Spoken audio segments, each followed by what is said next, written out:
In a dramatic and historic turn of events, the International High Court has officially issued a call on the South African Parliament to implement the arrest of President Cyril Ramaphosa. An international judicial authority known for stepping in only in the most egregious human rights and corruption cases is now directly aiming at the president of Africa's most advanced democracy. It is no longer a rumor in opposition party corridors. It is a stark echo ringing through global media and judicial systems. The seriousness of this turn of events cannot be overemphasized. The very foundation of South Africa's political framework is being challenged as the world waits with bated breath for Parliament's next action. South Africans have been dealing with scandal after scandal for months, but few struck as hard as the news of Ramaphosa's supposed involvement in long-standing state corruption. Investigative reporting, whistleblower claims, bank leaks, and now official international evidence have all painted an alarming portrait. The files that are said to have propelled the High Court into action are said to begin at offshore accounts, secret contracts, and mysterious cash reserves that are directly connected to Ramaphosa's inner circle. These are charges long brushed off by his diehards as mere political theatre. They have now been ratified and legitimized by global law enforcement agencies, placing Parliament in the spotlight. The court ruling clearly states that if South Africa's Parliament does nothing, it may be sanctioned internationally, face trade repercussions and diplomatic blowback. This is no longer all about Ramaphosa. It's about the honor of the entire country as the burden from the High Court falls squarely on the National Assembly's table. Pandemonium sets in. Parliamentarians are being compelled to decide between loyalty to an established political system and the unbreakable gravity of international legal gravitas. Descriptions of the mood in Parliament by insiders are tense and fractured. There are some ANC members who remain faithful to Ramaphosa, calling the demand a gross overreach, insisting South Africa cannot let foreign courts make domestic decisions. Others, particularly from the opposition benches, are taking the opportunity to demand immediate enforcement and the toppling of the president.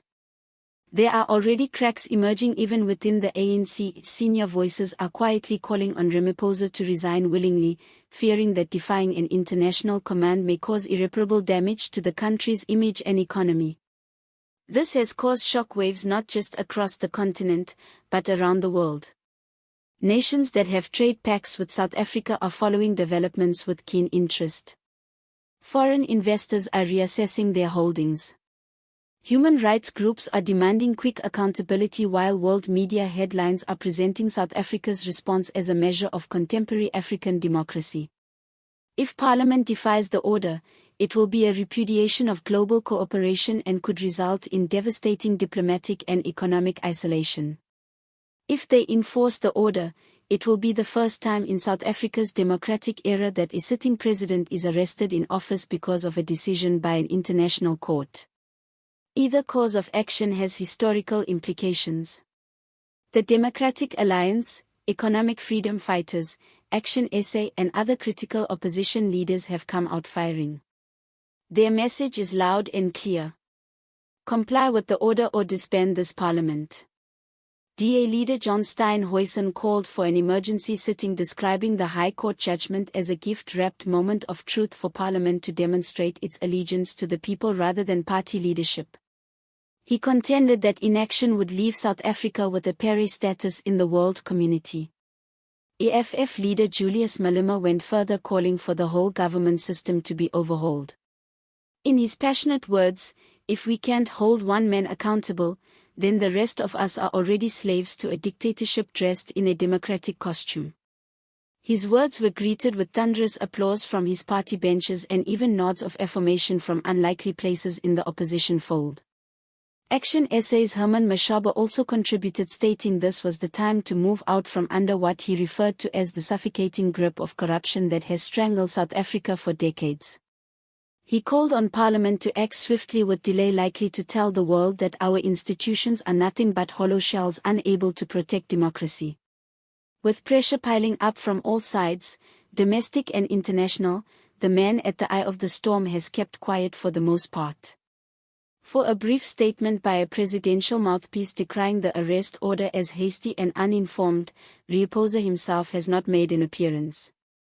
Observers feel this may be a tactical withdrawal, a chance for him to seek legal and political counsel. Others speculate he could be gearing up to negotiate a low-key departure, perhaps in exchange for immunity or less time. But the longer the silence drags on, the more it provokes speculation and indignation. Demonstrators have started congregating outside Parliament in Cape Town, brandishing placards saying, "No one is above the law and justice must prevail." Civil society bodies are organizing mass action, threatening the government will not act without pressure from below. The urgency in the streets reflects the mounting impatience in capitals around the world. In private, behind closed doors, ANC bigwigs are allegedly under siege from frantic strategy sessions. Some are tossing around suggestions of using Section 89 of the Constitution to impeach the president on the basis of serious misconduct. Others are pushing for a diplomatic confrontation, testing the waters to see if a High Court order can actually be enforced without Parliament's assistance. Still, each option poses huge risk. Internationally, responses are rapid. The European Union has made a statement calling on South Africa to maintain the rule of law. The United States threatened the possibility of reviews under current bilateral arrangements. Neighboring states in the Southern African Development Community remain tactfully quiet, afraid of being caught in the tempest.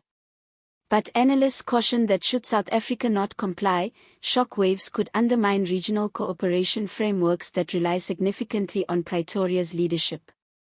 In contrast, the financial markets are on edge. The rand has already fallen and rumors are increasing that foreign investment flows could pick up pace if the crisis persists.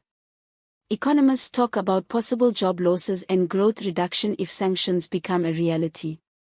For regular South Africans, this is not political theater. It's a threat hanging over livelihoods. But amidst the chaos, there's also a rising sense of possibility. Some say that this crisis may be the start of a new chapter, a moment when institutions can be rebuilt, political culture rebooted, and the world shown that accountability is not up for negotiation. Others see it as a nightmare, an embarrassment that will stain South Africa's democratic record for generations. Thus, the standoff continues. Will Parliament yield to international standards and sanction the arrest of an incumbent president? Will the ANC mobilize in defense of its boss, even if this means the risk of worldwide isolation? Or will Ramaphosa himself opt for resignation before the tide sweeps over him?